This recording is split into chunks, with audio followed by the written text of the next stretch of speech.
Hello. Today I'm going to be going over a lap of the Corvette Museum Motorsports Park track, the full grand course track. Um, I'm going to be discussing what I believe to be the best line for anybody to take based off of a Miata. I am nowhere near a professional driver in any way, shape, or form, but I also wouldn't consider myself slow.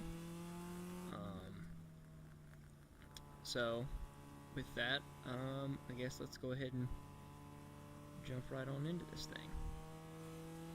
So, as you come up onto the front straight, obviously you're flat all the way down through this area. In a Miata that is not terribly souped up, you're going to reach fourth gear, top of fourth gear.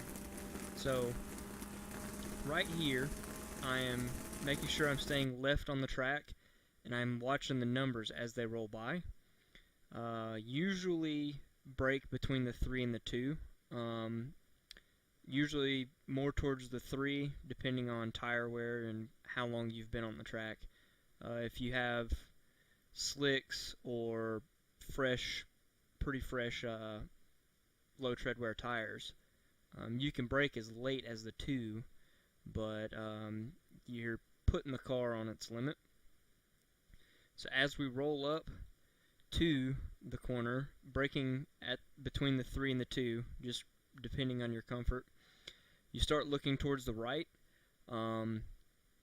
This is kind of a late apex bus stop, but you can also use the rumble strips here. This is one of the few places on the track where you can actually use the rumble strips and they won't shake you to death, and they're not super slick. They're also nice and smooth and rounded over for the intention of you actually being able to use them and cross them. So the first one, you usually want to try and get your right side tires on, and then as soon as you come off the rumble strip, you want to start cutting back left, heading for the left side rumble strip, and eventually once you get past that, tracking out past, usually out of bounds of what the track limit is, but it's not considered 4 off because it's not really outside the bounds. If you're able to cut in right before the rumble strip for the little bit of a kink going into turn 2, then you've taken the turn properly and you've taken it at a pretty decent speed. So continuing on, you want to stay right, and then about towards the end of that section of rumble strip on the right, you want to start tracking left to set up for turn 2. Turn 2 is a second or third gear in a stock Miata, depending on traffic. Usually you want to take least shifts as possible in a lap, so you can leave it in third, and if you do it correctly, you won't have a problem with bogging the motor down too much. So as you roll up, you start to brake at the 2. This is kind of a deceptive corner. If you have to really be on the brakes straight and make sure you get yourself slowed down, because as you can see, there's just a hair of being off camber in this corner, and it will push you outside very quickly. It's very easy to go off onto the outside of the rumble strip and the exit of the turn. So you start braking at the 2, make sure you're pointed straight and you're on the far left side of the track. As you come up to the end of the rumble strip, you'll pretty much want to start cutting in towards the apex. At this point, you should be off the brake, probably trying to coast the car through the corner with a high rate of speed, and then as soon as you make the apex, you want to be back on the throttle full hard and ride it out towards the outside rumble strip. But you don't want to go all the way out there because you're making the track extra long, especially since you're not really a high horsepower car to where you have to really straighten that corner out.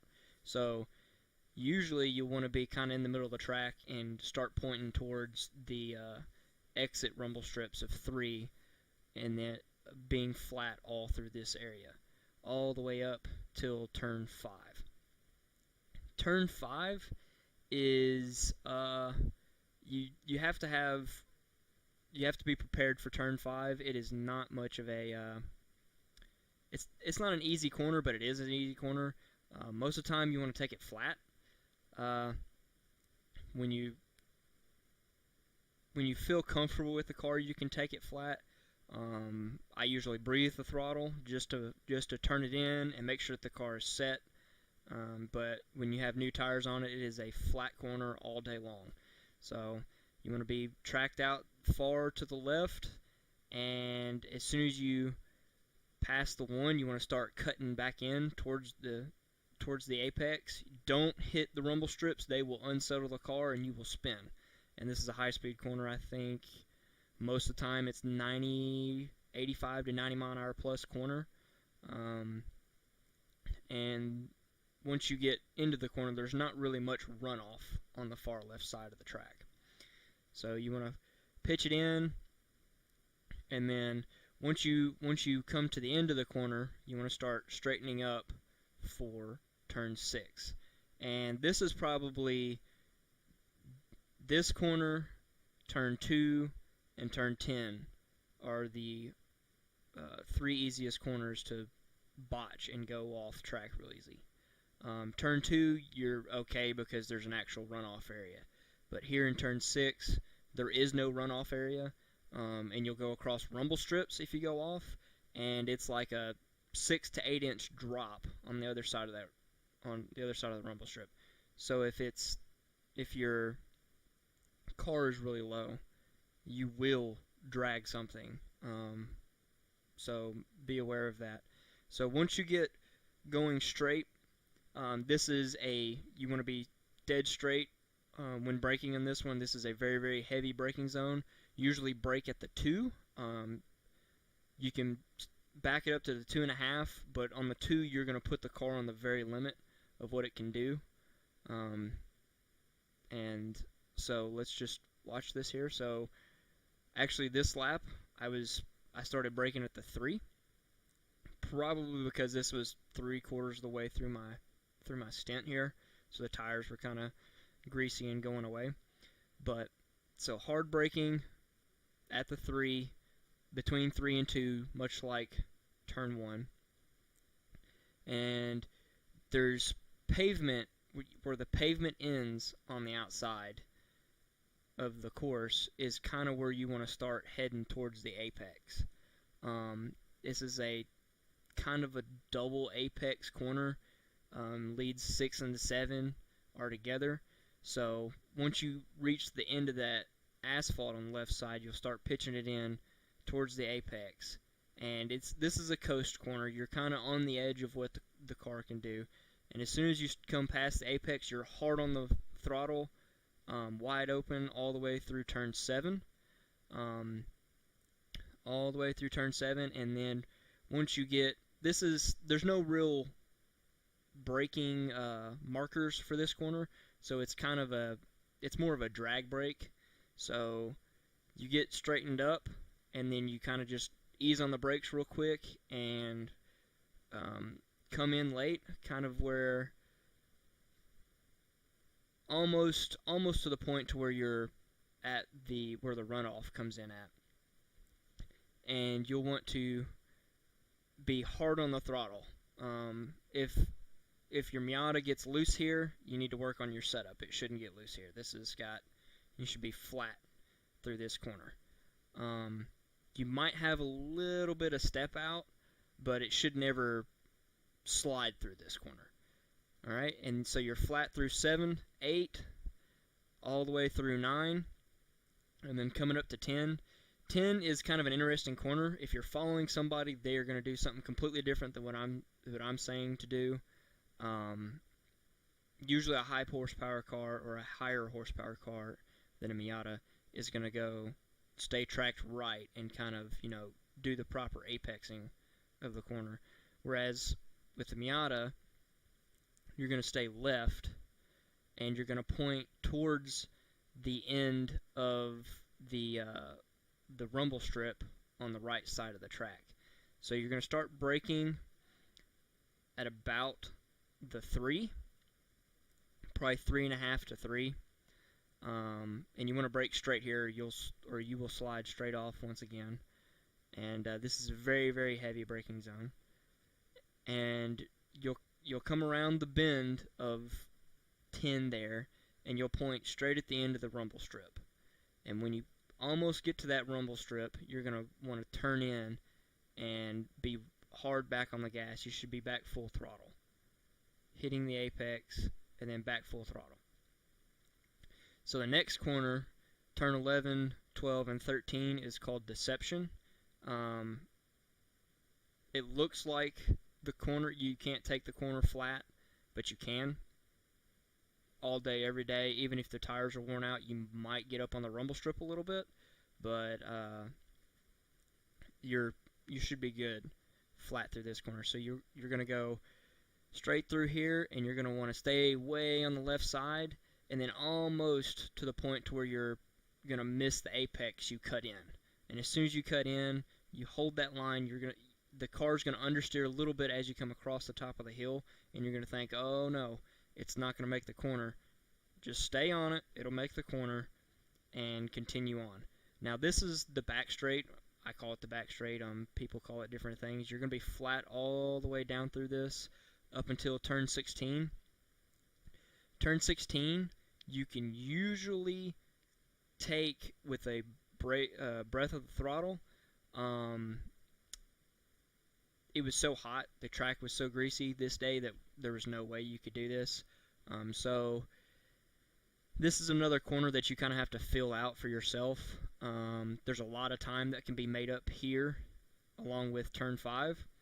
So you come across the rumble strips here. Don't hit the rumble strips. You don't need to. You want to kind of stay tracked left.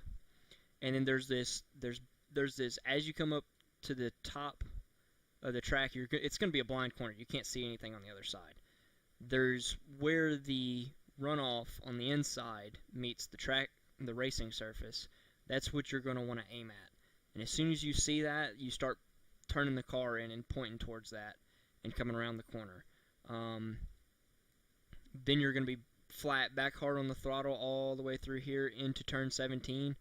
17 is a light brake corner down into third gear. So, and you'll be in third gear all the way up until you get back onto the front straight. So, third gear, you brake at the 2. Honestly, here you can brake at the 1 because you're not trying to scrub very much speed because there's a lot of, it doesn't look like it, but there's a lot of camber to this corner.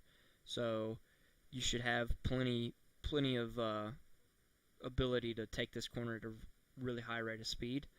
And then you're going to straighten it back up for the turn into the sinkhole.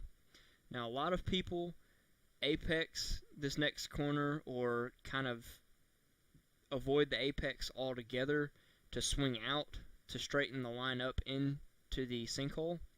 Miatas, you don't have to do that. Miata, you can hug that inside corner all day long and keep your foot almost flat on the throttle, and it's going to make up a lot of time for you. So you brake at the 1, and you cut in, and you stay on the inside hard. As close as you can. You want to aim for that inside rumble strip right there, and then come back out, still in third gear. This is on and off the throttle, seeing how much you can keep the car going without really sliding it, and you're back flat all the way through here. If you've done the sinkhole and you've come out of the sinkhole correctly, you should be shifting into 4th as you pull on to the front straight. Of course, when you come out of the sinkhole, at the very top, you're going to want to stay as far left as possible going into the S's here, so that when you initiate your turn in on the first S, it doesn't throw the car way off. Because if you don't do it correctly, you end up way to the far outside of the track and you can't stay flat, and you're going to have to recover and come and set back up. So as you see here, I'm into 4th right as soon as I come off the S's, which is a good lap. If you have any questions, let me know down below and I'll try to answer them. But other than that, thanks for watching, and hopefully this helps you gain some speed around NCM.